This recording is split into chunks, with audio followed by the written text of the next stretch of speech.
السلام عليكم ورحمة الله.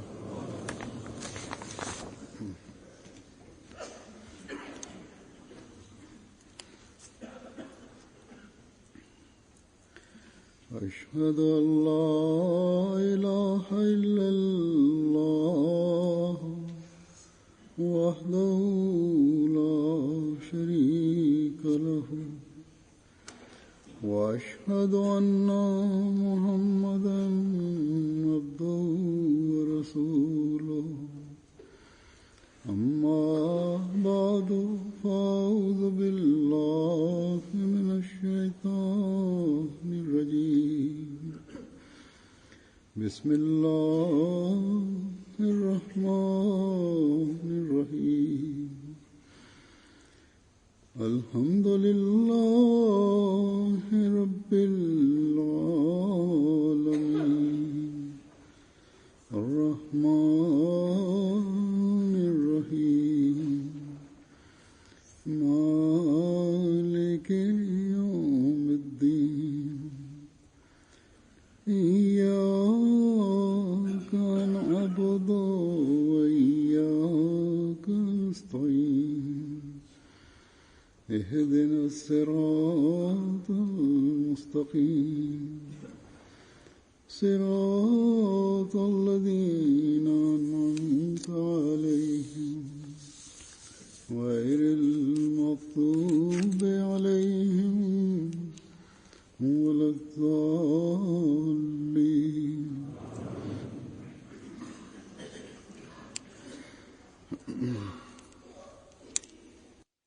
നാം ഹസ്രത്ത് മസീഹ് അലൈഹിസ്സലാമിന്റെ സഹാബാക്കളുടെ സംഭവങ്ങൾ വായിക്കുമ്പോഴും കേൾക്കുമ്പോഴും അതിൽ അവരുടെ പരിശുദ്ധ വ്യക്തിത്വവും സത്യത്തെ തിരിച്ചറിയാനുള്ള അവരുടെ താൽപര്യവും അവരുടെ ജീവനും സ്വത്തും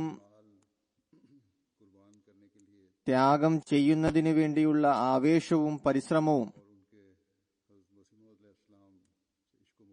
അതുപോലെ ഹസ്രത്ത് മസീഹ് അലൈഹിസ്സലാമിനോട് അവരുടെ ചിന്തയുടെയും അഭിരുചിയുടെയും അടിസ്ഥാനത്തിൽ പ്രകടമായ സ്നേഹവും മമതയും നിലവാരവും നമുക്ക് കാണാൻ സാധിക്കുന്നതാണ്. ചുരുക്കത്തിൽ ഇവർ ആഖരീനിൽപ്പെട്ടവരാണ്. മുമ്പുള്ളവരുമായി കൂടിച്ചേരാൻ തന്റേതായ രീതിയിൽ കടമ നിറവേറ്റുന്നവരായി മാറാൻ വേണ്ടിയും പരിശ്രമിച്ചവരാണ്. അവർക്ക് ഓരോരുത്തർക്കും അവരുടേതായ രീതികളായിരുന്നു. അവരെ ദർശിച്ചവരും അവരോട് അടുത്ത ബന്ധം പുലർത്തുന്നവരും ഈ സഹാബാക്കളുടെ എല്ലാ രീതികളും ധാർമ്മിക ഗുണങ്ങളും പ്രവർത്തനങ്ങളും മുഖേന തന്റേതായ പാഠങ്ങൾ കരസ്ഥമാക്കി, അല്ലെങ്കിൽ ചില സംഭവങ്ങളിലൂടെ ഫലങ്ങൾ നേടിയെടുത്തു. ഹസ്രത്ത് മുസ്ലിം മൗഊദ് റളിയല്ലാഹു അൻഹു സ്വയം സഹാബിയായിരുന്നു. ഏകദേശം മുഴുവൻ സഹാബിമാരോട്, അല്ലെങ്കിൽ ഏത് സഹാബിമാരുടെ സംഭവമാണ് അദ്ദേഹം വിവരിച്ചത്, അവരോട് വ്യക്തിപരമായ ഒരു ബന്ധം ഉണ്ടായിരുന്നു. അദ്ദേഹം സഹാബിമാരെ മുൻനിർത്തിക്കൊണ്ട് കാര്യങ്ങൾ പറഞ്ഞും അതിൽ നിന്ന് ഉദ്ദിഷ്ട ഫലം നേടിക്കൊണ്ടും ഉപദേശിക്കുന്നു. അപ്പോൾ ആ ഉപദേശങ്ങൾക്ക് ഹൃദയത്തിൽ പ്രത്യേകമായ സ്വാധീനമുണ്ടാക്കുന്നു. ചില സാഹചര്യത്തിൽ ചില സംഭവങ്ങളുടെ ഒരു വശം മാത്രം നാം എടുക്കുന്നു, എന്നാൽ നാം അതിൽ ചിന്തിച്ചാൽ വിവിധ വശങ്ങൾ അതിൽ നിന്ന് വ്യക്തമാകുന്നതാണ്. ഒരു സംഭവം വിവിധ തലങ്ങളിലുള്ള ഉപദേശങ്ങൾ നമുക്ക് നൽകുന്നു. ഉദാഹരണമായി മൗലവി ബുർഹാനുദ്ദീൻ സാഹിബ് ജഹലമിയുടെ സംഭവം. ഇതിനെ ഹസ്രത്ത് മുസ്ലിം മൗഊദ് റളിയല്ലാഹു അൻഹു തന്റേതായ ശൈലിയിൽ വിവരിച്ചിട്ടുണ്ട്. അദ്ദേഹം ബയ്യത്ത് ചെയ്ത സംഭവമാണ്. അതായത് മൗലവി ബുർഹാനുദ്ദീൻ സാഹിബ് ജഹലമി ഹസ്രത്ത് മസീഹ് അലൈഹിസ്സലാമുമായി നടത്തിയ ആദ്യ കൂടിക്കാഴ്ച. അത് ഹസ്രത്ത് മുസ്ലിം മൗഊദ് റളിയല്ലാഹു അൻഹു വിവരിക്കുന്നു. ഒരു രസകരമായ സംഭവമാണ്. അദ്ദേഹം പറയാറുണ്ട്, ഞാൻ കാദിയാനിൽ വന്നു, എന്നാൽ ഹസ്രത്ത് സാഹിബ്, അതായത് ഹസ്രത്ത് മസീഹ് അലൈഹിസ്സലാം ഗുർദാസ്പൂരിലേക്ക് പോയിരുന്നു. അതിനാൽ ഞാൻ അവിടെ എത്തി. ഹസ്രത്ത് മസീഹ് അലൈഹിസ്സലാം താമസിച്ചിരുന്ന ഭവനത്തിന്റെ ഒരു വശത്ത് ഒരു ഉദ്യാനമായിരുന്നു. പരേതനായ ഹാമിദ് അലി വാതിൽ പടിയിൽ ഇരിക്കുകയായിരുന്നു.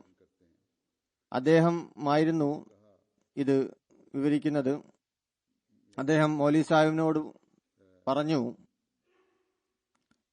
അയാൾ പറഞ്ഞതായിരുന്നില്ല, മറിച്ച് മൗലവി സാഹിബിന് അകത്തേക്ക് പോകാനുള്ള അനുവാദം നൽകിയില്ല. എന്നാൽ അദ്ദേഹം പറയുന്നു, ഞാൻ പമ്മി വാതിലിനടുത്ത് എത്തി. സാവധാനത്തിൽ വാതിൽ തുറന്ന് നോക്കുമ്പോൾ ഹസ്രത്ത് സാഹിബ് ഉലാത്തുന്നതായി കണ്ടു. അവിടുന്ന് വേഗത്തിലും നീളത്തിലും കാൽവെപ്പുകൾ വെച്ചിരുന്നു. മുമ്പും സുഹൃത്തുക്കൾ ഈ സംഭവം കേട്ടുകഴിഞ്ഞതാണ്. ഹസ്രത്ത് മൗലവി സാഹിബ് പറയുന്നു, ഞാൻ ഉടൻ തന്നെ പിന്നിലേക്ക് തിരിഞ്ഞു. ഈ മനുഷ്യൻ സത്യവാനാണെന്ന് ഞാൻ മനസ്സിലാക്കി. ദൂരെയുള്ള ഏതോ ഒരു സ്ഥലത്തേക്ക് എത്തിച്ചേരാൻ വേണ്ടിയാണ് അദ്ദേഹം വേഗത്തിൽ ഉലാത്തുന്നതിൽ വേഗത കൈവരിച്ചതും അതിനാലാണ്. ഹസ്രത്ത് മുസ്ലിം റളിയല്ലാഹു പറയുന്നു, വഹാബി ആയിക്കൊണ്ട് ഹസ്രത്ത് മൗലവി ബുർഹാനുദ്ദീൻ സാഹിബ് ജഹലമി വഹാബി ആയിരുന്നു. വഹാബി ആയിക്കൊണ്ട് മൗലവി സാഹിബ് ഈ വിധം ചിന്തിച്ചതിൽ വളരെയധികം അത്ഭുതമുണ്ട്. സാധാരണ ഇത്തരക്കാർ വരണ്ട പ്രകൃതക്കാരാണ്. അതായത് വഹാബികൾ സാധാരണ വരണ്ട പ്രകൃതക്കാരാണ്, കടുംപിടുത്തക്കാരുമാണ്. നോക്കുക, ഹസ്രത്ത് മൗലവി സാഹിബിന് മേൽ അള്ളാഹുവിന് സത്യത പ്രകടിപ്പിക്കണമായിരുന്നു. അതിനാൽ അദ്ദേഹത്തിന് ഏതെങ്കിലും ഖുർആനിക തെളിവ് ആവശ്യമാണെന്ന കാര്യത്തിലേക്ക് ചിന്ത വന്നില്ല. അല്ലെങ്കിൽ ഏതെങ്കിലും ഹദീസിലെ തെളിവ് വേണമെന്ന കാര്യം തന്റെ ചിന്തയിൽ ഉദിച്ചില്ല. അല്ലെങ്കിൽ മറ്റേതെങ്കിലും തെളിവ്. വഹാബി നബി സല്ലല്ലാഹു അലൈഹി വസല്ലമിന് ശേഷം വഹിയുടെയും ഇൽഹാമിന്റെയും വാതിൽ അടഞ്ഞിരിക്കുന്നുവെന്ന് വളരെ ശക്തയുക്തമായി വിശ്വസിക്കുന്നവരാണ്. അതുപോലെയുള്ള മറ്റു ചിന്താഗതികൾ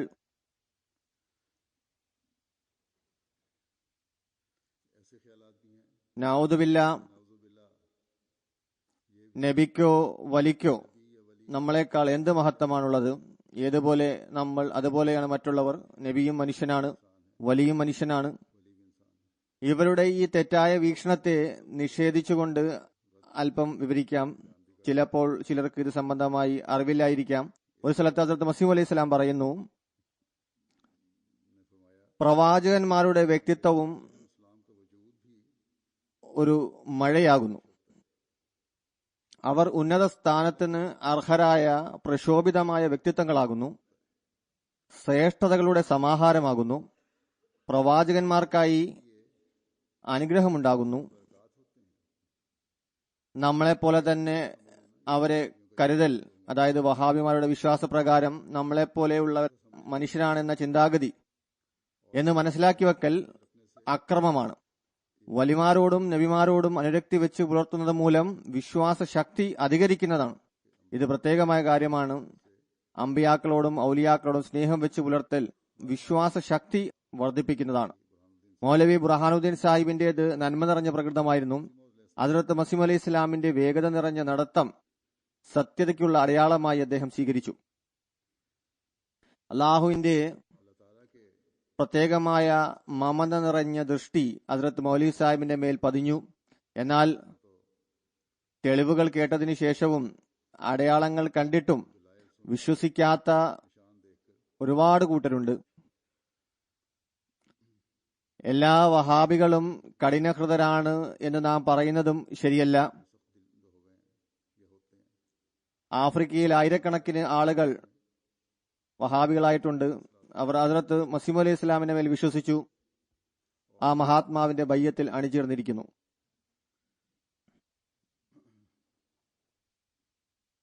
വഹിയും ഇൽഹാമും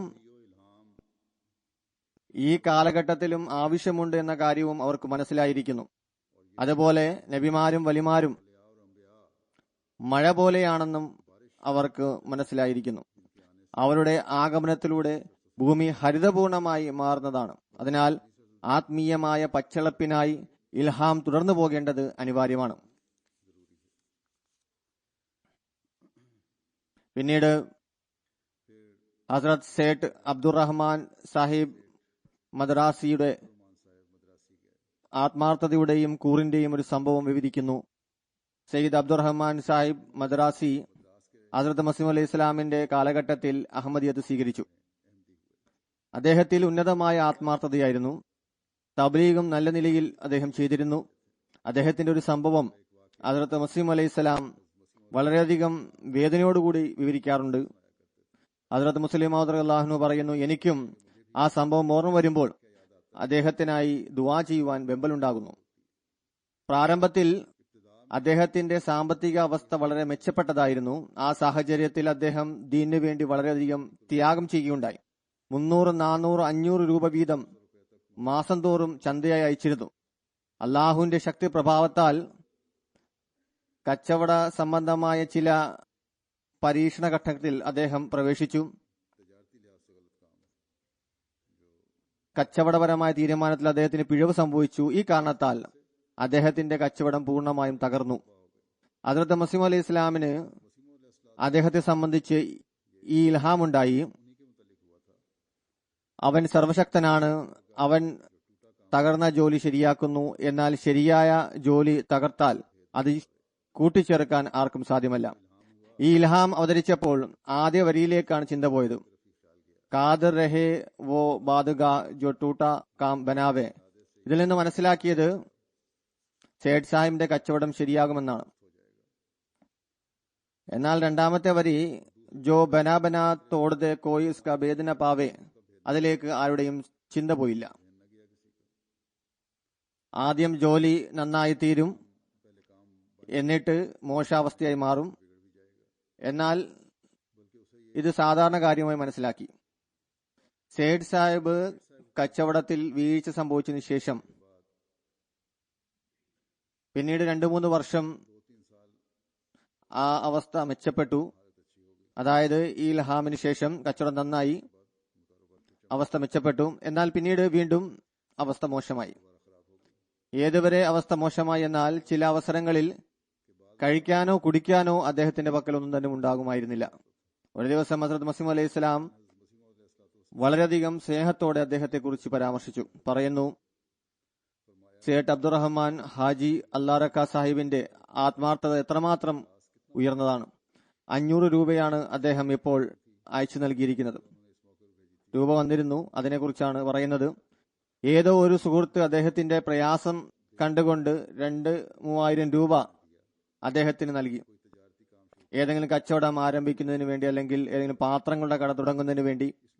അതിൽ നിന്ന് 500 രൂപ അദ്ദേഹം ഹസ്രത്ത് മസീഹ് അലൈഹി ഇസ്ലാമിന് അയച്ചു നൽകി. എന്നിട്ട് എഴുതി, കുറെ കാലമായി ചന്ത എനിക്ക് അയക്കാൻ സാധിച്ചിരുന്നില്ല. അള്ളാഹു എനിക്ക് രൂപ നൽകിയപ്പോൾ ദീനിനായി അല്പം നൽകാതിരിക്കാൻ എന്റെ അഭിമാനം എന്നെ അനുവദിച്ചിരുന്നില്ല.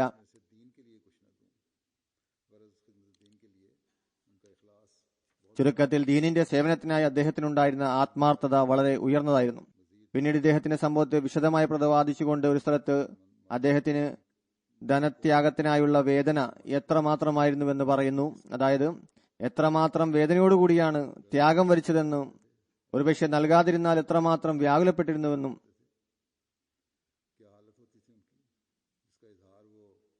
എന്ത് അവസ്ഥയായിരിക്കും അദ്ദേഹത്തിന്റേതെന്നും മറ്റുള്ളവരോട് എപ്രകാരമാണ് ഈ കാര്യം അവതരിപ്പിച്ചതെന്നും മനസ്സിലാകുന്നതാണ്. ഹദ്റത്ത് മുസ്ലിം മൗദ് റളിയല്ലാഹു പറയുന്നു,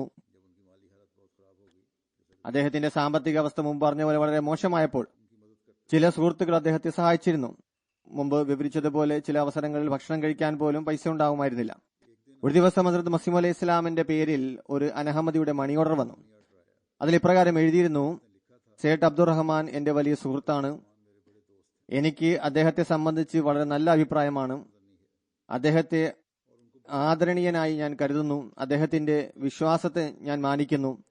ഈ അനഹമ്മദി എഴുതുകയാണ്, ഒരു ദിവസം ഞാൻ അദ്ദേഹത്തെ, അതായത് സേഠ് സാഹിബിനെ വളരെ ദുഃഖിതനായി കണ്ടു. അതിനുള്ള കാരണം അന്വേഷിച്ചപ്പോൾ അദ്ദേഹം പറഞ്ഞു, എന്റെ കൈവശം പണമുണ്ടായിരുന്നപ്പോൾ ഞാൻ ഹദ്റത്ത് മസീഹ് അലൈഹി ഇസ്ലാമിന്റെ സമക്ഷം ദീനിനായി അത് അയച്ചു നൽകുമായിരുന്നു. എന്നാൽ ഇപ്പോൾ എനിക്ക് അയക്കാൻ സാധിക്കുന്നില്ല. അനഹമ്മദി പറയുകയാണ്, അദ്ദേഹത്തിന്റെ ഈ കാര്യം എന്റെ പ്രകൃതത്തിൽ പ്രഭാവം ചെലുത്തി. ഞാൻ നേർച്ച ചെയ്തു, ഞാൻ താങ്കൾക്ക് മാസം തോറും 200-300 രൂപ അയച്ചു നൽകുന്നതാണ്.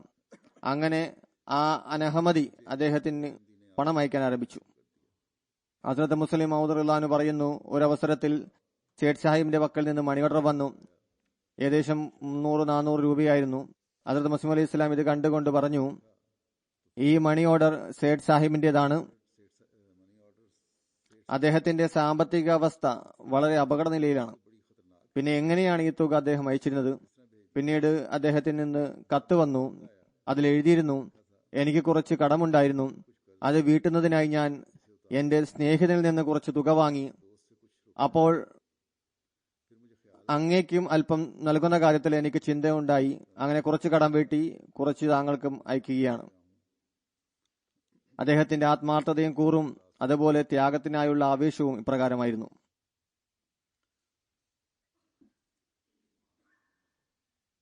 പിന്നീട് ഒരു സ്ഥലത്ത് മുസ്ലിം മൗദ് ഹദ്റത്ത് മസീഹ് മൗഊദ് അലൈഹി ഇസ്ലാമിന്റെ കാലഘട്ടത്തിലെ അവസ്ഥ വരച്ചു കാട്ടിക്കൊണ്ട് അദ്ദേഹം മസീഹ് മൗഊദ് അലൈഹി ഇസ്ലാം എപ്രകാരം നബിയും റസൂലുമാണ്, നബി സല്ലല്ലാഹു അലൈഹി വസല്ലമിന്റെ ദാസത്തിലാണ് ഈ സ്ഥാനം ലഭിച്ചത്, അതല്ലാതെ മറ്റേതെങ്കിലും അർഹതയുടെ അടിസ്ഥാനത്തിലല്ല എന്ന വാദത്തിന് ശേഷം മുസ്ലിങ്ങളിലെ അധികം ആളുകളും അദ്ദേഹത്തിന്റെ ശത്രുക്കളായി മാറി. ഇതുവരെ നാം ഈ അവസ്ഥയാണ് കണ്ടുവരുന്നത്. ഹദ്റത്ത് മുസ്ലിം മൗഊദ് എഴുതുന്നു, പിന്നെ അദ്ദേഹം എല്ലാ മതങ്ങളെയും വെല്ലുവിളിച്ചു. അതുമൂലം ക്രിസ്ത്യാനികളും ഹിന്ദുക്കളും അദ്ദേഹത്തിനെ എതിർക്കാൻ തുടങ്ങി. ഹദ്റത്ത് മസീഹ് അലൈഹി ഇസ്ലാമിനെ അപകീർത്തിപ്പെടുത്താൻ പരിശ്രമം നടന്നുവന്നു. അദ്ദേഹത്തിനെതിരിൽ കേസുകൾ നടത്തി. ഏതുവരെ എന്നാൽ 3 മാസക്കാലം സാധാരണ സർക്കാർ അവധികൾ ഒഴിച്ചാൽ തുടർച്ചയായി എല്ലാ ദിവസവും പല മണിക്കൂറോളം കോടതിയിൽ അദ്ദേഹത്തിന് നിൽക്കേണ്ടതായി വന്നു. ഒരു ദിവസം മജിസ്ട്രേറ്റ് തന്റെ ശത്രുത കാരണത്താൽ വെള്ളം കുടിക്കാൻ പോലും അനുവാദം നൽകിയിരുന്നില്ല. ഹസ്രത്ത് മുസ്ലിം മൗഊദ് റളിയല്ലാഹു അൻഹു പറയുന്നു, ഇന്ന് നാം ഈ കാര്യങ്ങൾ മറന്നുപോയിരിക്കുന്നു. എന്നാൽ ആ കാലഘട്ടത്തിലെ ആത്മാർത്ഥ നിറഞ്ഞവർക്ക് ഇത് വളരെ വലിയ പരീക്ഷണമായിരുന്നു. അവർ ഒരു ഭാഗത്ത് അള്ളാഹുവിന്റെ ഈ വാഗ്ദാനം കേട്ടിരുന്നു, രാജാക്കന്മാർ നിന്റെ വസ്ത്രത്തിൽ നിന്ന് അനുഗ്രഹങ്ങൾ കരസ്ഥമാക്കുന്നതാണ്, നിന്നെ വിശ്വസിക്കാത്ത ഈ ലോകത്ത് വളരെ താഴ്ന്ന നിലയിൽ അവർ ആയിത്തീരുന്നതാണ്.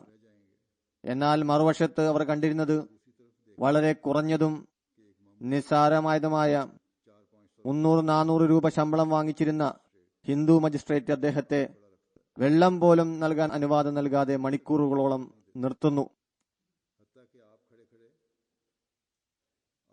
അദ്ദേഹം അധിക നേരം നിന്ന കാരണത്താൽ അദ്ദേഹത്തിന് തലകറക്കം സംഭവിച്ചു. കാലുകൾ തളർന്നു. ഈമാനിൽ ബലഹീനത ഉള്ളവർ ഒരുപക്ഷെ അത്ഭുതപ്പെട്ടിട്ടുണ്ടാവാം. ഇദ്ദേഹത്തെ സംബന്ധിച്ചാണോ അള്ളാഹുവിന്റെ ഇത്രമാത്രം വാഗ്ദാനമുള്ളത്? ചുരുക്കത്തിൽ ഇതും ഒരു പരീക്ഷണമായിരുന്നു. ചിലർക്ക് ഇത് എത്രമാത്രം പ്രയാസത്തിൽ ആഴ്ത്തുന്നതാണ് എന്ന കാര്യം മറ്റു ചിലർക്ക് അവർ ഇതിനെ വിശ്വാസത്തിനുള്ള പരീക്ഷണമായി ഇത് മനസ്സിലാക്കിയിരുന്നു. അവരുടെ ഈമാൻ ആവശ്യപ്പെട്ടിരുന്നത് ഇത്തരത്തിലുള്ള എതിരാളികളെ വധിക്കുക എന്നതായിരുന്നു. ഹദ്റത്ത് മുസ്ലിം മൗഊദ് റളിയല്ലാഹു അൻഹു പറയുന്നു, എനിക്ക് ആ സംഭവം നല്ല ഓർമ്മയുണ്ട്. ഒരു കേസിന്റെ വിധി കേൾപ്പിക്കാനുള്ള ദിവസം നമ്മുടെ ജമാഅത്തിലെ ഒരു സ്നേഹിതൻ, അദ്ദേഹത്തെ പ്രൊഫസർ എന്നാണ് അറിയപ്പെട്ടിരുന്നത്, ആദ്യം അഹമ്മദിയാകുന്നതിന് മുമ്പ് ചൂതുകളിൽ വലിയ താല്പര്യമുള്ള വ്യക്തിയായിരുന്നു. വലിയ ഭാരിച്ച തുക ഇതിനായി അദ്ദേഹം വിനിയോഗിച്ചിരുന്നു. നല്ല ബുദ്ധിശാലിയായിരുന്നു. ചൂതുകളിലൂടെ 500-600 രൂപ മാസം സമ്പാദിച്ചിരുന്നു. എന്നാൽ അഹമ്മദിയായതിനു ശേഷം അദ്ദേഹം ഈ ജോലി ഉപേക്ഷിച്ചു. ഇതും അഹമ്മദികൾക്കായുള്ള ഉപദേശമാണ്. ചൂതുകളിയുടെ ശീലം മുമ്പുണ്ടായിരുന്നു. അഹമ്മദിയായതിനു ശേഷം ആ ജോലി ഉപേക്ഷിച്ചു. സാധാരണ നിലയിൽ ചെറിയ ഒരു കട ആരംഭിച്ചു. അദ്ദേഹത്തിന് ഹദ്റത്ത് മസീഹ് അലൈഹി ഇസ്ലാമിനോട് വളരെ സ്നേഹമായിരുന്നു. ദാരിദ്ര്യത്തെ വളരെ അർപ്പണ മനോഭാവത്തോടെ അദ്ദേഹം സഹിച്ചിരുന്നു. അദ്ദേഹത്തിന്റെ ആത്മസമർപ്പണത്തിന്റെ ഒരു സംഭവം ഹദ്റത്ത് മുസ്ലിം മൗഊദ് റളിയല്ലാഹു അൻഹു പറയുന്നു, ഞാൻ കേൾപ്പിക്കാം. അദ്ദേഹം ലാഹോറിൽ പോയി ഒരു കട തുടങ്ങി ഉപഭോക്താക്കളെ തബ്ലീഗ് ചെയ്യുകയും അത് പിന്നെ കലഹത്തിൽ അവസാനിക്കുകയും ചെയ്തിരുന്നു. അതായത് ഹദ്റത്ത് മസീഹ് അലൈഹി ഇസ്ലാമിനെതിരായി എന്തെങ്കിലും പറഞ്ഞാൽ പിന്നെ അവരുമായി കലഹിച്ചിരുന്നു. ഹാജ സാഹിബ്, അതായത് ഹാജ കമാലുദ്ദീൻ സാഹിബ് വന്നുകൊണ്ട് ഹസ്രത്ത് മസീഹ് അലൈഹി ഇസ്ലാമിനോട് പരാതി പറഞ്ഞു. അപ്പോൾ ഹസ്രത്ത് മസീഹ് അലൈഹി ഇസ്ലാം വളരെ സ്നേഹത്തോടെ അദ്ദേഹത്തോട് പറഞ്ഞു, പ്രൊഫസർ സാഹിബ്, മൃദുലത കൈവരിക്കാനാണ് നമുക്ക് നൽകിയിരിക്കുന്ന കൽപ്പന. അള്ളാഹുവിന്റെ അധ്യാപനം ഇതാണ്. ഹസ്രത്ത് മസീഹ് അലൈഹി ഇസ്ലാം അദ്ദേഹത്തെ ഉപദേശിച്ചുകൊണ്ടേയിരുന്നു. പ്രൊഫസർ സാബ് മുഖം ചുവന്നുകൊണ്ടിരുന്നു. ബഹുമാനം കാരണം ഇടയിൽ കയറി സംസാരിച്ചിരുന്നില്ല. എല്ലാം കേട്ടതിന് ശേഷം ഇപ്രകാരം പറഞ്ഞു, ഞാൻ ഈ ഉപദേശം സ്വീകരിക്കുകയില്ല. പറഞ്ഞു, താങ്കളുടെ പീർ, അതായത് ഹസ്രത്ത് റസൂൽ കരീം സല്ലല്ലാഹു അലൈഹി വസല്ലമിനെതിരിൽ ഒരു വാക്ക് പറഞ്ഞാൽ പോലും താങ്കൾ മുബാലയ്ക്കായി തയ്യാറാകുന്നു, അതിനായി ഗ്രന്ഥങ്ങൾ രചിക്കുന്നു. എന്നാൽ ഞങ്ങളോട് പറയുന്നു, ഞങ്ങളുടെ പീറിനെ ആരെങ്കിലും ചീത്ത വിളിച്ചാൽ അടങ്ങിയിരിക്കാൻ ഉപദേശിക്കുന്നു. മുസ്ലിം റളിയല്ലാഹു പറയുന്നു, വ്യക്തമായ നിലയിൽ ഒരു ധിക്കാരമായിരുന്നുവെങ്കിലും ഇതിൽ നിന്ന് അദ്ദേഹത്തിന്റെ അനുരക്തിയാണ് നമുക്ക് മനസ്സിലാവുന്നത്. പറഞ്ഞു വന്നത് കേസിനെ സംബന്ധിച്ചുള്ള കാര്യമാണ്. അതായത് മജിസ്ട്രേറ്റിന് വിധി പ്രഖ്യാപിക്കാനുള്ള നേരം വന്നപ്പോൾ ജനങ്ങൾ കരുതിയത് മജിസ്ട്രേറ്റ് തീർച്ചയായും ശിക്ഷ നൽകുന്നതായിരിക്കും എന്നായിരുന്നു. തടവ് ശിക്ഷ നൽകുമെന്നത് വിദൂരമായ ഒരു കാര്യമായിരുന്നില്ല. അഹമ്മദികളായ ആത്മാർത്ഥ സമൂഹം അവരുടെ ഹൃദയത്തിൽ ഒരു നിമിഷത്തേക്ക് പോലും ആ മഹാത്മാവിനെ തടവിലാക്കുന്നത് ചിന്തിക്കാൻ പോലും സാധിച്ചിരുന്നില്ല. ആ അവസരത്തിൽ കോടതിയുടെ സമീപത്ത് നിന്ന് മുൻകരുതലുകൾ ഉണ്ടായിരുന്നു. സുരക്ഷാ സംവിധാനവും അധികരിപ്പിച്ചിരുന്നു. പോലീസുമാർ ഒരുപാടുണ്ടായിരുന്നു. ഹസ്രത്ത് മസീഹ് അലൈഹി സ്വലാം കോടതിയിൽ പ്രവേശിച്ചപ്പോൾ സ്നേഹിതർ പ്രൊഫസർ സാഹിബിനെ പുറത്ത് തടഞ്ഞു നിർത്തി. കാരണം അദ്ദേഹത്തിന്റെ പ്രകൃതം ക്ഷിപ്രകോപിയായിരുന്നു. പ്രൊഫസർ സാഹിബ് ഒരു വലിയ കല്ല് ഒരു മരച്ചുവട്ടിൽ ഒളിപ്പിച്ചു വെച്ചിരുന്നു. മുസ്ലിം റളിയല്ലാഹു പറയുന്നു, ഏതുപോലെ ഒരു ഭ്രാന്തൻ അലമുറിയിടുന്നുവോ അപ്രകാരം നിലവിളിച്ചുകൊണ്ട് ആ മരച്ചുവട്ടിലേക്ക് അദ്ദേഹം ഓടി. അവിടെ നിന്ന് കല്ലെടുത്തുകൊണ്ട് അതിവേഗത്തിൽ കോടതി മുറി ലക്ഷ്യമാക്കി ഓടി. അഹമ്മദികൾ അദ്ദേഹത്തെ വഴിയിൽ തടഞ്ഞില്ലായിരുന്നുവെങ്കിൽ മജിസ്ട്രേറ്റിന്റെ തല അദ്ദേഹം തകർക്കുമായിരുന്നു. തീർച്ചയായും മജിസ്ട്രേറ്റ് ശിക്ഷ നൽകുന്നതായിരിക്കും എന്നാണ് അദ്ദേഹം വിചാരിച്ചിരുന്നത്. ഈ ചിന്തയുടെ പ്രഭാവത്താൽ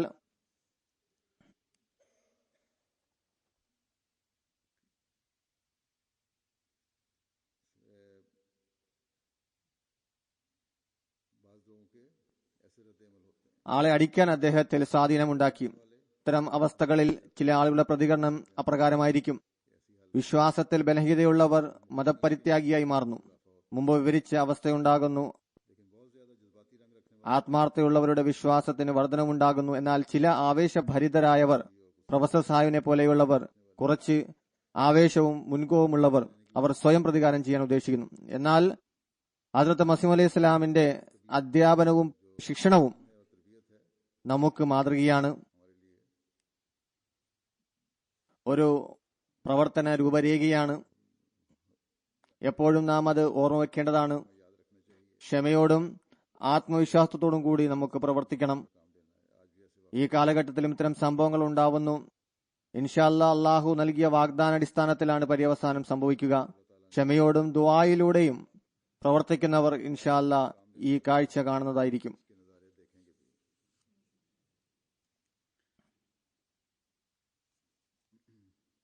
ചില ദിവസങ്ങളെ സംബന്ധിച്ച്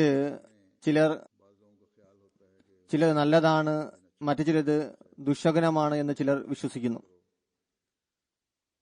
ചിലതിൽ യാത്ര ചെയ്യുക, മറ്റു ചിലതിൽ അത് പാടില്ല.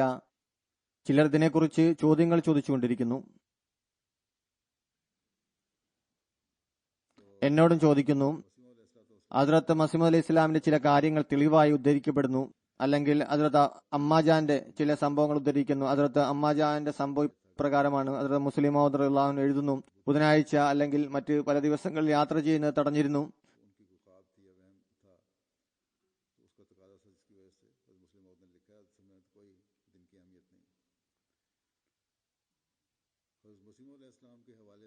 അവരുടെ ചിന്തയും ഉദ്ദേശവുമാണത്. ഇതിന്റെ ബന്ധം സത്യമായ നിലയിൽ ഹസ്രത്ത് മുസ്ലിം മൗദ് എഴുതുന്നു, ആ ദിവസത്തിന് യാതൊരു പ്രാധാന്യവുമില്ല. ഹസ്രത്ത് മസീഹ് അലൈഹി ഇസ്ലാമിന്റെ ഒരു സംഭവത്തിലൂടെ അദ്ദേഹം അതിന് വിശദീകരണം നൽകുകയാണ്. ഹസ്രത്ത് മുസ്ലിം മൗദ് പറയുന്നു, എന്നോട് ആരോ പറഞ്ഞു, ഞാൻ ഹസ്രത്ത് മസീഹ് അലൈഹി ഇസ്ലാമിനെ പരാമർശിച്ചുകൊണ്ട് ചില ദിവസങ്ങൾ ശകുനമാക്കി പറഞ്ഞിരിക്കുന്നു. പറഞ്ഞ വ്യക്തി ഹസ്രത്ത് മുസ്ലിം മൗദിനോട് പറഞ്ഞു, താങ്കൾ ചൊവ്വാഴ്ചയെ സംബന്ധിച്ച് തന്റെ പ്രസംഗത്തിൽ ഹസ്രത്ത് മസീഹ് അലൈഹി സ്വലാം ആ ദിവസം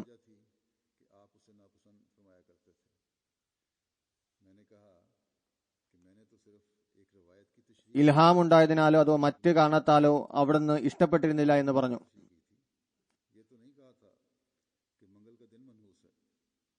ഞാൻ പറഞ്ഞു, ഞാൻ ഒരു നിവേദനത്തെ വിശദീകരിക്കുകയാണ് ചെയ്തത്. ഹസ്രത്ത് മുസ്ലിം മൗദ് റളിയല്ലാഹു പറയുന്നു, ഞാനൊരു റിവായത്ത് വിവരിച്ചത് ചൊവ്വാഴ്ച ദിവസം ദുഷ്കരമാണെന്ന് പറഞ്ഞില്ല. കാരണം ഹസ്രത്ത് മസീഹ് അലൈഹി ഇസ്ലാമിലേക്ക് ഏതെങ്കിലും നിവേദനം കൂട്ടിച്ചേർക്കുമ്പോൾ ഞാൻ പറഞ്ഞു, ഈ നിവേദനം ശരിയായി മനസ്സിലാകുന്നില്ലെങ്കിൽ ചിലപ്പോൾ അദ്ദേഹത്തിന്റെ വഫാത്ത് ചൊവ്വാഴ്ച ദിവസമായിരുന്നു സംഭവിക്കേണ്ടിയിരുന്നതിനാൽ ആയിരിക്കാം അദ്ദേഹത്തിന് ചൊവ്വാഴ്ച ദിവസം ബുദ്ധിമുട്ട് നേരിട്ടത്.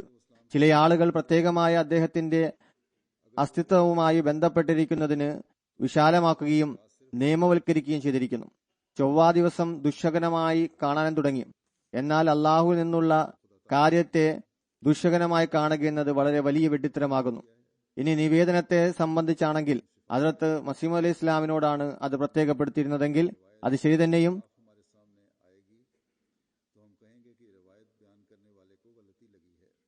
ദുശകനത്തിന്റെ ബന്ധം എന്നത് അദ്ദേഹത്തിന്റെ വഫാത്ത് ചൊവ്വാഴ്ച സംഭവിക്കുമെന്നതുമായിട്ടാണ്. അതല്ലാതെ അള്ളാഹു എല്ലാ ദിവസത്തെയും അനുഗ്രഹീതമാക്കിയിരിക്കുന്നു, എല്ലാ ദിവസത്തിലും തന്റെ ഗുണങ്ങളെ പ്രകടമാക്കിയിരിക്കുന്നു. ഇത് നിലനിൽക്കെ ഒരു നിവേദനം അതിനെതിരായി നമുക്ക് മുന്നിൽ വന്നാൽ ഇത് നിവേദനം ചെയ്ത ആള് തെറ്റ് സംഭവിച്ചു, അതല്ലെങ്കിൽ ഇത്തരത്തിലുള്ള നിവേദനം നാം സ്വീകരിക്കില്ല എന്ന് പറയുന്നതാണ്. അല്ലെങ്കിൽ പിന്നെ ചില ആളുകൾക്ക് ചില അറിയിപ്പുകളുടെ അടിസ്ഥാനത്തിൽ ചില കാര്യങ്ങളെ സംബന്ധിച്ച് വിശ്വാസമുണ്ടാകുന്നു. അതുപോലുള്ള ഏതെങ്കിലും വിശ്വാസം ചൊവ്വാ ദിവസത്തെ സംബന്ധിച്ച് ഹസ്രത്ത് മസീഹ് അലൈഹി ഇസ്ലാമിന് ഉണ്ടായിരിക്കാമെന്ന് നാം പറയുന്നതാണ്. അതല്ലാതെ നാം ഈ ദിവസം ദുശകനമാണെന്ന് പറയുന്നതല്ല.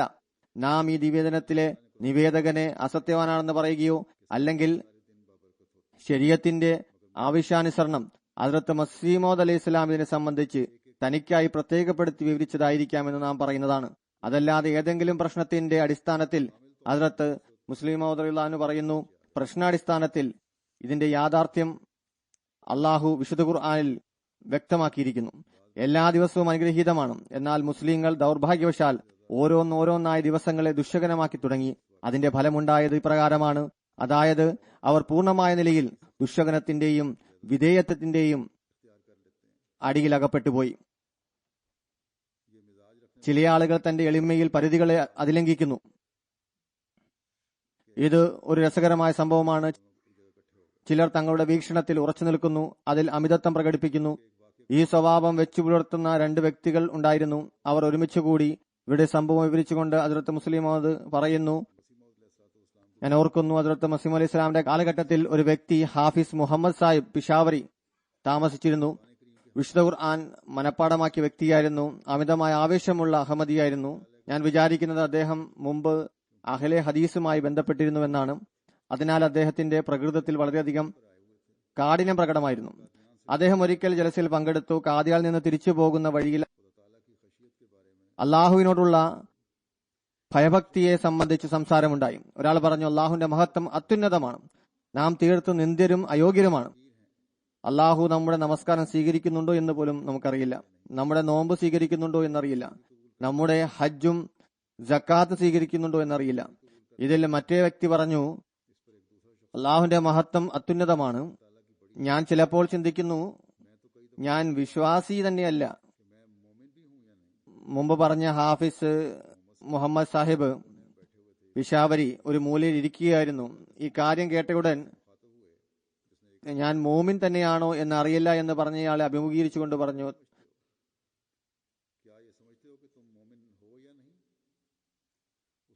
താങ്കളെക്കുറിച്ച് എന്താണ് താങ്കൾ മനസ്സിലാക്കുന്നത്?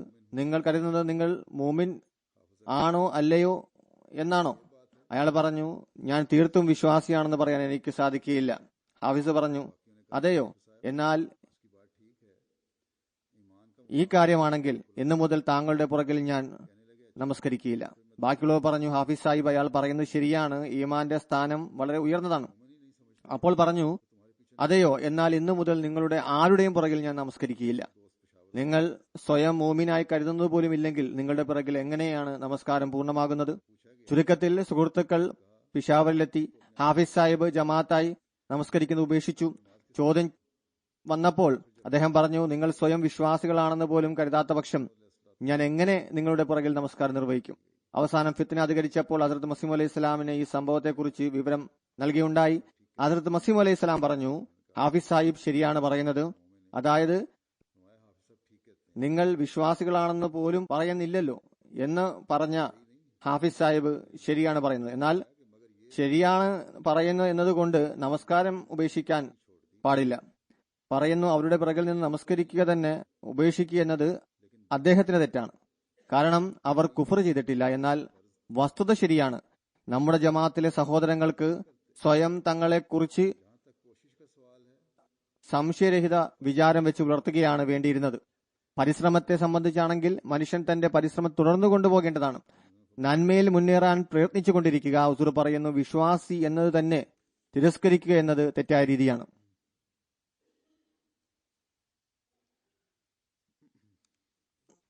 ഇന്ന് വേനൽക്കാലത്ത് യൂറോപ്പിലുള്ളവരെ നഗ്നരായി കാണുന്നു. എന്നാൽ അള്ളാഹു വസ്ത്രത്തെ അലങ്കാരമായാണ് പറഞ്ഞിരിക്കുന്നത്. നാം ഇന്നത്തെ ചുറ്റുപാടിൽ കാണുന്നത്, ഞാൻ പറഞ്ഞതുപോലെ, നഗ്നതയെ പരിഷ്കൃതമായി ഗണിക്കപ്പെടുന്നു. ഇതിന്റെ സ്ഥിതിവിശേഷം എത്രത്തോളം എന്നാൽ, കഴിഞ്ഞ ദിവസത്തെ വാർത്ത എവിടെയോ മുസ്ലിം പെൺകുട്ടികൾ സൈക്കിൾ ചവിട്ടിക്കൊണ്ടു പോകുന്ന വഴി ചൂട് അനുഭവപ്പെട്ടു. ഉടൻ അവർ വസ്ത്രമഴിച്ചു. അങ്ങനെ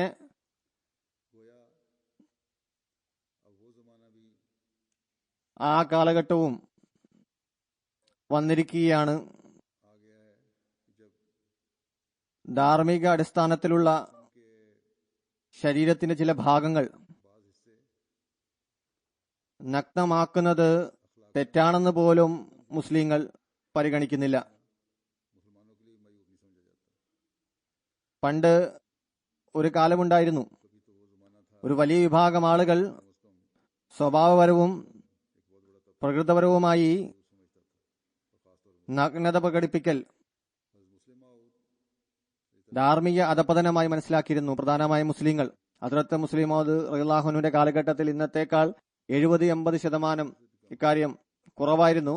ആ സമയത്തെ ഒരു ചിത്രകാരന്റെ അഭിപ്രായം, പടം വരയ്ക്കുന്ന പെയിന്റിംഗ് ചെയ്യുന്ന ഒരാളുടെ അഭിപ്രായം ഹദ്റത്ത് മുസ്ലിം മൗദ് റളിയല്ലാഹു അൻഹു വിവരിക്കുന്നു. ഒരു പ്രശസ്തനായ ബ്രിട്ടീഷ് ചിത്രകാരൻ ഒരു ലേഖനം എഴുതിയുണ്ടായി. അതിൽ അദ്ദേഹം സ്ത്രീകളെയാണ് അഭിമുഖീകരിക്കുന്നത്.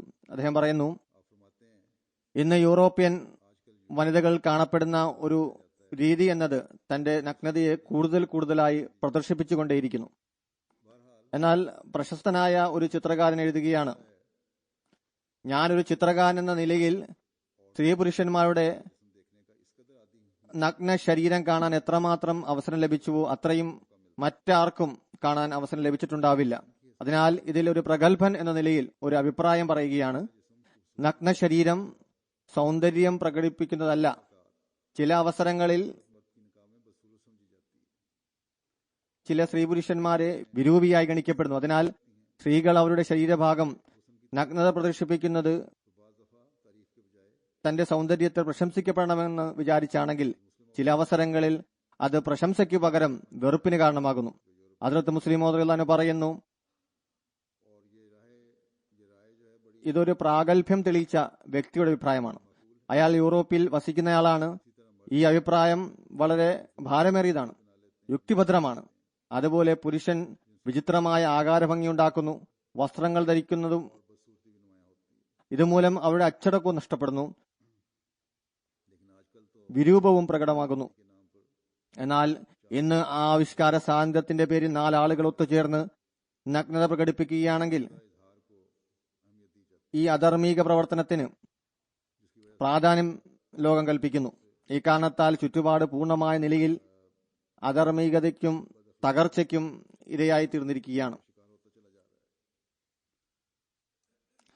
ഇന്നേക്ക് 70-82 വർഷങ്ങൾക്ക് മുമ്പ് ഒരു ചിത്രകാരന്റെ സത്യമായ വെളിപ്പെടുത്തലായിരുന്നു ഇത്. ഇന്നത്തെ ചിത്രകാരന്മാർ ഒരുപക്ഷെ ഈ കാര്യം വെളിപ്പെടുത്തുന്നില്ലായിരിക്കാം. വിശ്വസ്തപരമായ മാർഗമോ അഭിപ്രായമോ അവർ പറയുന്നുണ്ടാവില്ല. ചിത്രകാരന്മാർക്ക് അതിനുള്ള ധൈര്യവുമില്ല. ഇക്കാരണത്താൽ ഇവർ ധാർമ്മികമായ അധപതനത്തിലേക്ക് ആഴ്ന്നു പോവുകയാണ്. സൗന്ദര്യത്തിന്റെ അടയാളമായി ഇത്, അതായത് നഗ്നത, മാറിയിരിക്കുന്നു. സൗന്ദര്യത്തിന്റെ അടയാളം നഗ്നത പ്രകടിപ്പിക്കുക എന്നതല്ല, മറിച്ച് മറ്റൊന്നാണ്.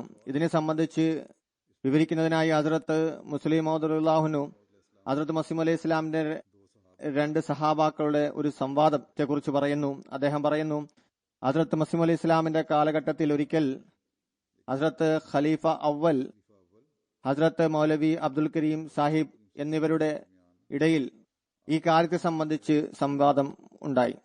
അതായത് ഖലീഫ അവൽ പറഞ്ഞു, സൗന്ദര്യത്തെ തിരിച്ചറിയുക എളുപ്പമുള്ള കാര്യമല്ല. എല്ലാ വ്യക്തികളുടെയും ദൃഷ്ടി ശരിയായ നിഗമനത്തിൽ എത്തിച്ചേരുന്നതല്ല. ഇത് ഒരു വൈദ്യന് മാത്രമാണ് ആരാണ് സൗന്ദര്യം ഉള്ളവൻ, ആരാണ് വിരൂപി എന്ന് തിരിച്ചറിയാൻ സാധിക്കുന്നത്. അതിൽ മൗലവി അബ്ദുൽ കരീം സാഹിബ് പറഞ്ഞു, ഇത് വളരെ പ്രയാസകരമായ കാര്യമൊന്നുമല്ല. എല്ലാ കണ്ണുകൾക്കും മനുഷ്യന്റെ സൗന്ദര്യത്തെ തിരിച്ചറിയുന്നതാണ്. എന്നാൽ പ്രത്യക്ഷമായ നിലയിൽ നോക്കിയാൽ തിരിച്ചറിയാനേ ഉള്ളൂ. അതത് ഖലീഫ അവലിന്റെ വീക്ഷണകോൺ ഇതായിരുന്നു. അതായത് കാഴ്ച ഒരു പരിധിവരെ മനുഷ്യന്റെ സൗന്ദര്യത്തെ തിരിച്ചറിയുന്നതാണ്. എന്നാൽ ഈ നിഗമനത്തിന് വളരെയധികം തെറ്റുകൾ സംഭവിക്കുന്നതാണ്. യഥാർത്ഥത്തിൽ ആരാണ് സൗന്ദര്യമുള്ള എന്ന് ഒരു വൈദ്യനാണ് തിരിച്ചറിയാൻ സാധിക്കുക. ആരാണ് പ്രത്യക്ഷത്തിൽ മാത്രം സൗന്ദര്യം പ്രകടിപ്പിക്കുന്നത്. ഈ സംഭാഷണ മധ്യയിൽ ഖലീഫ അവൽ പറഞ്ഞു, ഇവിടെ താങ്കൾ ഏതെങ്കിലും പുരുഷനിൽ സൗന്ദര്യം ദർശിക്കുന്നുണ്ടോ? ഒരു യുവാവിന്റെ പേര് മൗലവി അബ്ദുൽ കരീം സാഹിബ് എടുത്തു പറഞ്ഞു. യാദൃച്ഛികമായി അയാൾ സംവാദത്തിൽ പ്രത്യക്ഷപ്പെട്ടു പറഞ്ഞു, എന്റെ അഭിപ്രായത്തിൽ ഇയാൾ സുന്ദരനാണ്. അതിൽ ഖലീഫ അവൽ പറഞ്ഞു, താങ്കളുടെ ദൃഷ്ടിയിൽ ഇയാൾ സുന്ദരനാണ്, എന്നാൽ ഇയാളുടെ അസ്ഥിയിൽ ബലഹീനതയുണ്ട്. ആകാരം കണ്ടുകൊണ്ടാണ് തിരിച്ചറിഞ്ഞത്. ഖലീഫ അവൽ അതിന് തെളിവ് നൽകി. അദ്ദേഹം പറഞ്ഞു, സ്നേഹിത, മേൽക്കുപ്പായം ഒന്ന് ഉയർത്തിയാലും അയാൾ മേൽക്കുപ്പായം ഉയർത്തിയപ്പോൾ വളഞ്ഞ അസ്ഥികൾ, അതായത് അതുമൂലം വിചിത്രമായ രൂപം കണ്ടുകൊണ്ട് മൗലവി അബ്ദുൽ കരീം സാഹിബ് പറഞ്ഞു, ലാ ഹൗല വലാ ഖുവത ഇല്ലാ ബില്ലാ. എനിക്ക് ഇയാളുടെ ആകാരഭംഗി ഇത്ര കുറവുണ്ടായിരുന്നു എന്നതിനെ സംബന്ധിച്ച് അറിവില്ലായിരുന്നു. ഞാൻ ഇയാളുടെ മുഖം കണ്ടുകൊണ്ടാണ് സൗന്ദര്യത്തെ തിരിച്ചറിഞ്ഞത്. അതിനാൽ പ്രത്യക്ഷപരമായ സൗന്ദര്യം ചിലപ്പോൾ ദൃശ്യമാകുന്നുവെങ്കിലും ആന്തരികമായ സൗന്ദര്യം അതിനുണ്ടാവുകയില്ല. അള്ളാഹു ചില കുറവുകൾ മാറ്റുന്നതിനായി വസ്ത്രധാരണത്തിനുള്ള കൽപ്പന നൽകിയിരിക്കുന്നു. അതുമൂലം മനുഷ്യൻ കുറച്ചൽപ്പം സൗന്ദര്യം പ്രകടിപ്പിക്കുന്നതായി മാറുന്നതാണ്. എന്നാൽ മനുഷ്യൻ അതിൽ നിന്നും അകന്നുകൊണ്ടിരിക്കുന്നു. ഹദ്റത്ത് മുസ്ലിം മൗദ് റളിയല്ലാഹു ഒരു വ്യക്തിയെക്കുറിച്ച് പറയുന്നു, അദ്ദേഹത്തിന് അത്താഴത്തെക്കുറിച്ച് തന്റേതായ വീക്ഷണമായിരുന്നു. എന്നാൽ അള്ളാഹു എപ്രകാരമാണ് മാർഗദർശനം നൽകിയതെന്ന് നോക്കുക. അത് വളരെ അത്ഭുതം നിറഞ്ഞതാണ്. പറയുന്നു, നമ്മുടെ ജമാഅത്തിലെ ഒരാളുണ്ടായിരുന്നു. അദ്ദേഹത്തെ ജനങ്ങൾ ഫിലോസഫർ എന്നാണ് വിളിച്ചിരുന്നത്. ഇപ്പോൾ അദ്ദേഹം മരണപ്പെട്ടിരിക്കുന്നു. അള്ളാഹു അദ്ദേഹത്തിന് മഗ്ഫിറത്ത് നൽകുമാറാകട്ടെ. പറയുന്നു, അദ്ദേഹം സംസാരത്തിൽ പുതിയ ആശയങ്ങൾ കണ്ടെത്തുമായിരുന്നു. ചിലത് വളരെ ഉന്നതമായിരിക്കും. ഫിലോസഫർ എന്ന് വിളിക്കാനുള്ള കാരണം ഇതായിരുന്നു. എല്ലാ സംസാരത്തിലും പുതിയ പുതിയ ആശയങ്ങൾ അദ്ദേഹം കണ്ടെത്തിയിരുന്നു.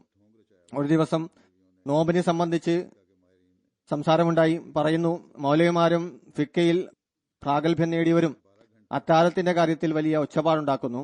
അതായത് സെഹരി താമസിച്ച് കഴിച്ചാൽ നോമ്പ് പൂർണ്ണമാകില്ല. 12 മണിക്കൂർ ഒരാൾ പട്ടിണി കിടക്കുന്നു.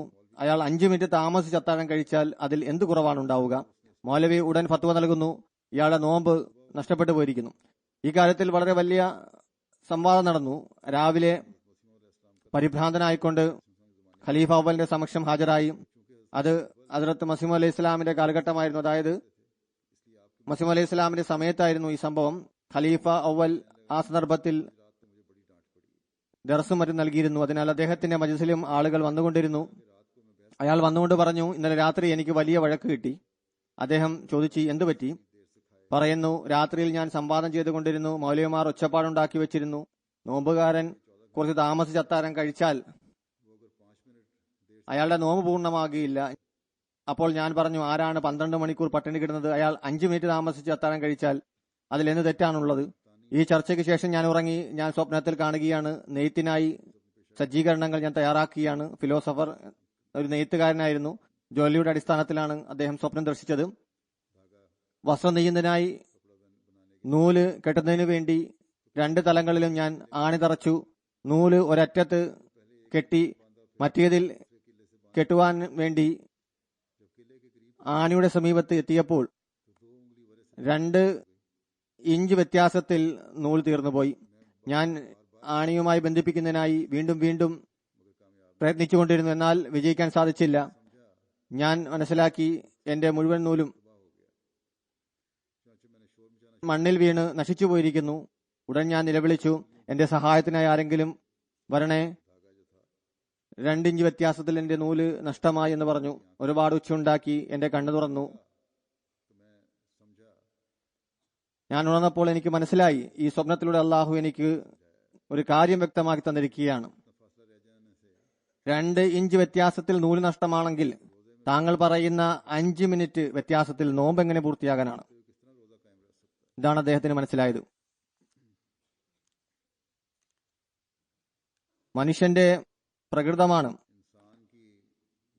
അവൻ ഏകനായി ഒരിക്കലും നിൽക്കുകയില്ല. അവൻ എവിടെയെങ്കിലും തന്റെ ബന്ധം കൂട്ടി ഉറപ്പിക്കേണ്ടതായി വരുന്നതാണ്. ഇതിനെ സംബന്ധിച്ചൊരു സ്ഥലത്ത് ഹസ്രത്ത് മുസ്ലിം മൗദ് വിശദീകരണം നൽകുന്നു. ഹസ്രത്ത് മസീമദ് അലൈഹി സ്വലാം പറയാറുണ്ടായിരുന്നു, ഒരു മജ്ലിസിൽ ഈ വിഷയത്തെ സംബന്ധിച്ച് സംസാരം നടന്നുകൊണ്ടിരുന്നപ്പോൾ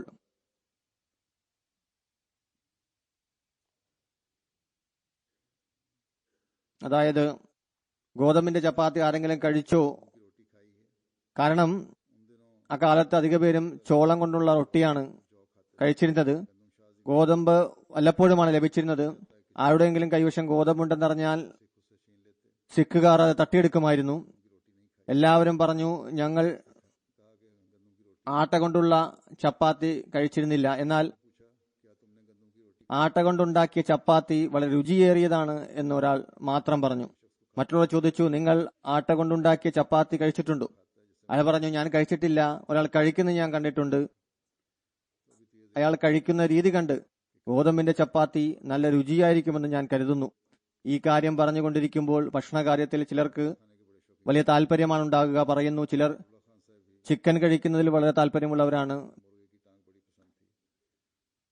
ചൗധരി സഫറുല്ല ഖാൻ സാഹിബിൻ എന്റെ ബാല്യത്തിലെ സുഹൃത്തായിരുന്നു. അദ്ദേഹത്തിന് കോഴിക്കാല് വളരെ പ്രിയമായിരുന്നു. ഹസ്രത്ത് മസീം അലൈഹി ഇസ്ലാമിനും വളരെ പ്രിയമായിരുന്നു. ഒരു വ്യക്തി വഫാത്തായിരിക്കുന്നു. അദ്ദേഹത്തെ സംബന്ധിച്ച് പറയപ്പെടുന്നു, അദ്ദേഹം പറയാറുണ്ടായിരുന്നു, ഒരാൾക്ക് മുഴുവൻ ജീവിതവും കോഴിക്കാല് കിട്ടിയാൽ പിന്നെ അയാൾക്ക് മറ്റെന്താണ് വേണ്ടത്? എന്നാൽ മുസ്ലിം മൗദ് റളിയല്ലാഹു പറയുന്നു, എനിക്ക് ഇഷ്ടമല്ല. അതിന് കാരണം പല്ലിന് ചില ബുദ്ധിമുട്ടുകളുണ്ട്, അത് കാരണം കഴിക്കാറില്ല. എന്തായാലും ചില ആളുകൾക്ക് ചില വസ്തുക്കൾ വളരെ പ്രിയമേറിയതായിരിക്കും. അതവർക്ക് ലഭിച്ചു കഴിഞ്ഞാൽ അവർ ഭാഗ്യവാന്മാരാണ്. എന്നാൽ അത് വളരെ നിസ്സാരവും സാധാരണമായി ലഭിക്കുന്നതുമായിരിക്കാം. ഒരുപക്ഷെ അത് ലഭിക്കുന്നതിന് വേണ്ടി ആയിരക്കണക്കിന് മറ്റു കാര്യങ്ങളും ശ്രദ്ധിക്കേണ്ടതായി വരുന്നു. എന്നാൽ അള്ളാഹുവിൽ നമുക്ക് ദൃഢവിശ്വാസമുണ്ടെങ്കിൽ, അള്ളാഹുവിന് നമുക്ക് ലഭിക്കുകയാണെങ്കിൽ, ദൃഢതയോടും അന്തിമമായിക്കൊണ്ടും മനുഷ്യന് പറയാൻ സാധിക്കുന്നതാണ്, ഇനി എനിക്ക് എന്താണ് ആവശ്യം എന്ന് പറയുന്നതിൽ അയാൾക്ക് യാതൊരു സംശയവും ഉണ്ടാവുകയില്ല. ഹദ്റത്ത് മസീഹ് അലൈഹി സ്വലാം പലപ്പോഴും ഒരു സൂഫിയുടെ വചനം പ്രസംഗത്തിൽ വിവരിക്കാറുണ്ടായിരുന്നു, നീ ആരുടെയെങ്കിലും മടിത്തട്ടിനെ മുറുകെ പിടിക്കുക, അല്ലെങ്കിൽ ഏതെങ്കിലും മടിത്തട്ട് നിന്നെ പുതയ്ക്കട്ടെ. അള്ളാഹുമായുള്ള കൂടിക്കാഴ്ചയ്ക്ക് ശേഷമുണ്ടാകുന്ന അവസ്ഥയുടെ ഉദാഹരണമാണ് ഇവിടെ വിവരിച്ചത്. അതായത് ഹസ്രത്ത് മസീഹ് അലൈഹി സ്വലാം പറയുന്നു, ഈ ലോകത്തിലെ ജീവിതത്തെക്കുറിച്ചുള്ള സങ്കല്പം, ഈ ലോകത്ത് ഈ ഒരു വഴിയല്ലാതെ മറ്റൊരു മാർഗമില്ല. അതായത് നിങ്ങൾ ആരുടെയെങ്കിലുമായി തീരുക, അല്ലെങ്കിൽ ആരെങ്കിലും നിങ്ങളുടേതായി തീരുന്നതാണ്. ഇതാണ് മണ്ണിൽ നിന്ന് സൃഷ്ടിച്ചതിന്റെ ഉദ്ദേശം. മനുഷ്യനെ മണ്ണിൽ നിന്നാണ് സൃഷ്ടിച്ചത്. അത് സ്വയം മൂടപ്പെടുന്നു. മനുഷ്യന്റെ പ്രകൃതത്തിൽ ഈ കാര്യം അടങ്ങിയിരിക്കുന്നു. അതായത് ഒന്നെങ്കിൽ അവൻ ആരുടെയെങ്കിലും ആയിത്തീരാൻ ആഗ്രഹിക്കുന്നു, അല്ലെങ്കിൽ ആരെങ്കിലും അവരുടേതാക്കാൻ ആഗ്രഹിക്കുന്നു.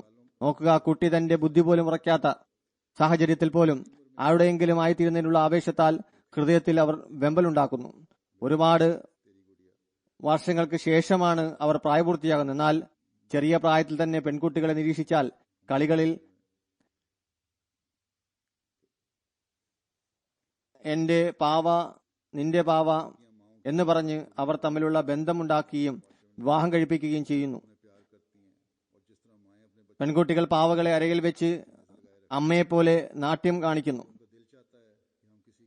ഈ ദൃശ്യം നാം സമൂഹത്തിൽ കാണുന്നതാണ്. അതിനെ അവർ ലാളിക്കുന്നു. മാതാവ് കുട്ടിക്ക് മുലപ്പാൽ നൽകുന്ന പോലെ അവരും ചെയ്യുന്നു. അവയെ നെഞ്ചോട് ചേർത്ത് പിടിക്കുന്നു. കാരണം അവരുടെ ഹൃദയം ആഗ്രഹിക്കുന്നത് അവർ ആരുടെയെങ്കിലും ആയിത്തീരുകയോ ആരെങ്കിലും ഞങ്ങളുടേതായി തീരുകയോ ചെയ്യണമെന്നാണ്. ഇതുപോലെ ആൺകുട്ടികളെ നോക്കിയാൽ വിവാഹം നടക്കുന്നതിന് മുമ്പ് വരെ എല്ലായ്പ്പോഴും ഉമ്മയോടായിരിക്കും ചേർന്നിരിക്കുക. വിവാഹം കഴിഞ്ഞാൽ പിന്നെ ഭാര്യയോടൊപ്പം ചേരുന്നു.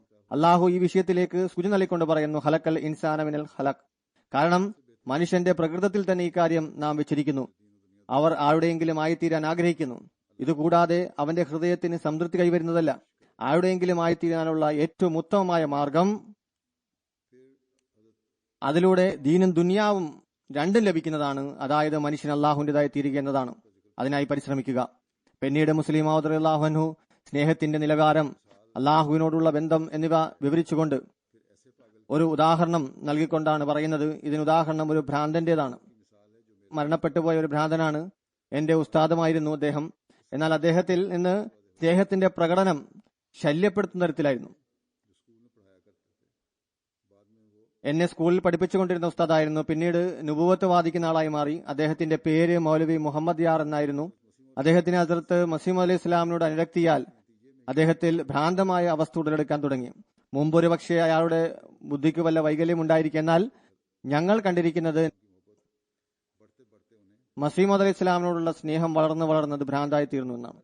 അദ്ദേഹം ഹസ്രത്ത് മസീഹ് അലൈഹി ഇസ്ലാമിന്റെ എല്ലാ പ്രവചനങ്ങളെയും തന്റേതായി വാദിക്കാൻ തുടങ്ങി. പിന്നീട് അയാളുടെ അവസ്ഥ എത്ര മാത്രം ഭ്രാന്തമായെന്നാൽ ഹസ്രത്ത് മസീഹ് അലൈഹി ഇസ്ലാമിനെ സമീപത്ത് എത്തിച്ചേരുന്നതിന് വേണ്ടി ചില സാഹചര്യത്തിൽ പ്രകടിപ്പിക്കുന്ന പെരുമാറ്റം അനുവദനീയമല്ലാത്തതും മോശവുമായിരുന്നു.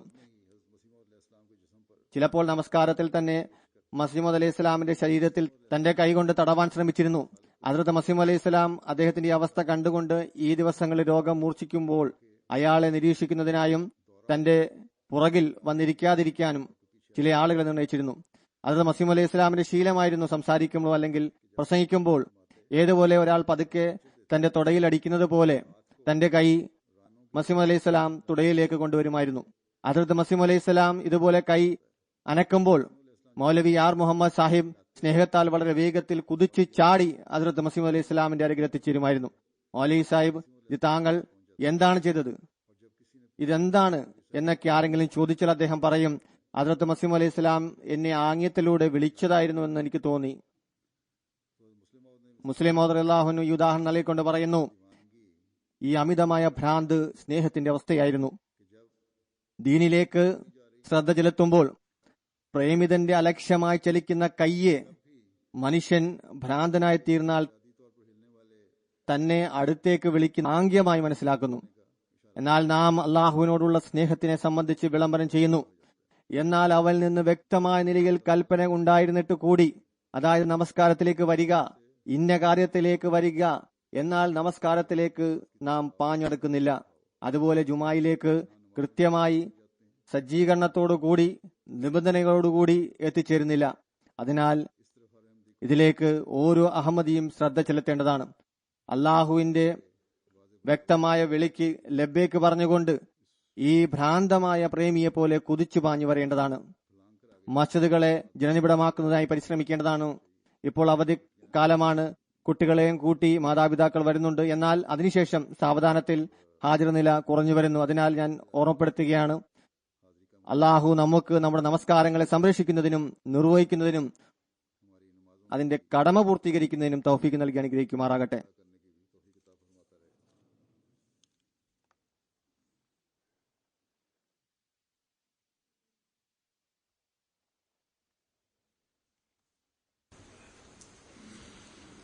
الحمد لله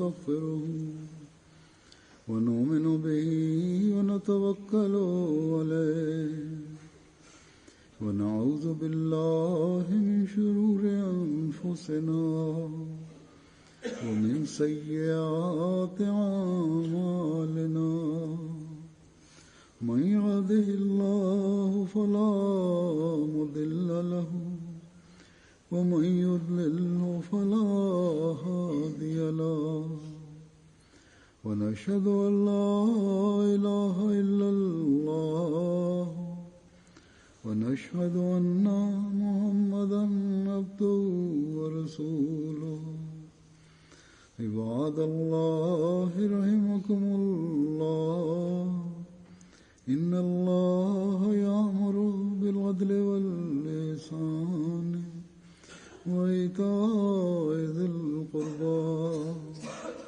وينهى عن الفحشاء والمنكر والبغي يعظكم لعلكم تذكرون اذكروا الله يذكركم وادعوه يستجب لكم ولذكر الله